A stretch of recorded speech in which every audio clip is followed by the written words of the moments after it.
Ngakhale takamba zinthu zambirimbiri zokhuzana ndi kunenepa ndi kuyipa kwake ndi mmene zimavutira ukanenepa kuti uchepe thupi, pali kagulu ka anthu ena komwe kakufunitsitsabe ndithu katanenepa. Sindikukhulupirira kuti anthu akufuna adziwe kuti azidya chani, chifukwa mwina ayesakale zakudya zambirimbiri zomwe anthu ena afe zimatinenepesa ndipo iwo sizikuwanenepesa. Mu video ya anthu ena amanenepa ndipo ena ayi chifukwa, tinakambako kuti anthu ena ndi zakumtundu komanso anthu ena thupi lawo limaotcha kwambiri chakudya, pa chizungu timati fast metabolism, zomwe zimapangisa kuti mafuta omwe ali mthupi mwawo azichepa chifukwa choti chakudya chimangootcheka. Ndi mu video ya lero ndikufuna ndikuwuzeni zinthu zina zoti mwina muziganizire zomwe zingakhale kuti zikupangitsani kuti musakule thupi. Choyambirira, si zakudya zomwe mukudya koma zakudya zomwe thupi lanu likutenga, what your body is absorbing. Mwachidule muli ndi matenda omwe akupangitsa kuti thupi lanu lizikanika kutenga chakudya m'matumbo mwanu. M'matumbo athu ang'ono, small intestines, muli tizala mmene chakudya chikagaidwa chimalowera m'magazi mwathu. Tikoza kunena ngati kuti muganizire ground yomwe ili ndi kapinga. Mukamathirira madzi mu ground yoti ili ndi kapinga, madzi amadikha bwino samangotayikira iyayi. Koma ngati mukuthirira madzi pa ground yomwe sipali kapinga, madzi acha amangotayikira, amayenderera. Matumbo anu atha kukhala ngati ground yopanda kapinga ija.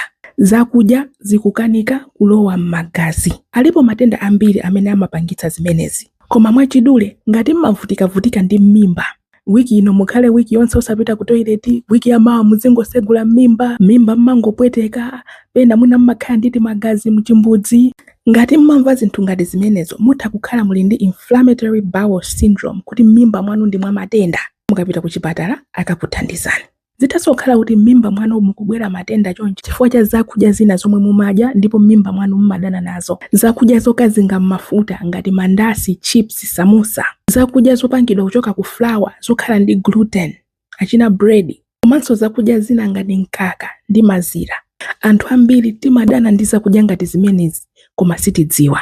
Ndipo tikamadya zakudya zimenezi zimatha kumakokolola kapinga wathu wa mmimba uja, ife nkumakanika kutenga zakudya. China pachatena kuti zakudya zisanalowe m'magazi mwathu uzira m'matumbo, zimayenera kukhala zagaidwa kaye. Mthupi mwathu muli timankhwala, tima enzymes, tomwe timathandiza kugaya, kusungunula zakudya zimenezi kuti zikafika mmimba mwathu zithe kulowa bwinobwino m'magazi. Koma anthu enanu mwina timankhwala ngati timeneti mulibe tambiri. Zakudya zimangodutsa mene zabwerera mmimba mwanu. Ngati muchimbudzi chanu kawiri mumakhala zidutswa za zakudya zooneka ngati zomwe mwadya, mutha kukhala mkulu limeneli. Chomaliza, mmimba mwanu mutha kukhala ngati munda omwe wawirira, kupatula kuti kuwirira kumeneku ndi kuwirira kwa tizilombo, tima bacteria. Tizilombo timayenera ndithu kupezeka mmimba mwathu, koma tikapitirira muyezo timatha kumakanganirana zakudya ndi thupi lanu. Njoka za mmimba so zimatha kupanga chonchi. Ino nkumadya onenepa nkukhala nyongolotsi za mmimba mwanu. Iyi ndi akuluakulu amathaso kukhala ndi njoka za mmimba. Afuna mumvetsetse kaye chomwe chingakhale chikuchitika mthupi mwanu kuti mukhale kuti simukunenepa. Ena mwa inu ndi zakumtundu, ena mwa inu ndi environment yanu chabe, mutasamuka kupita dera lina munenepa.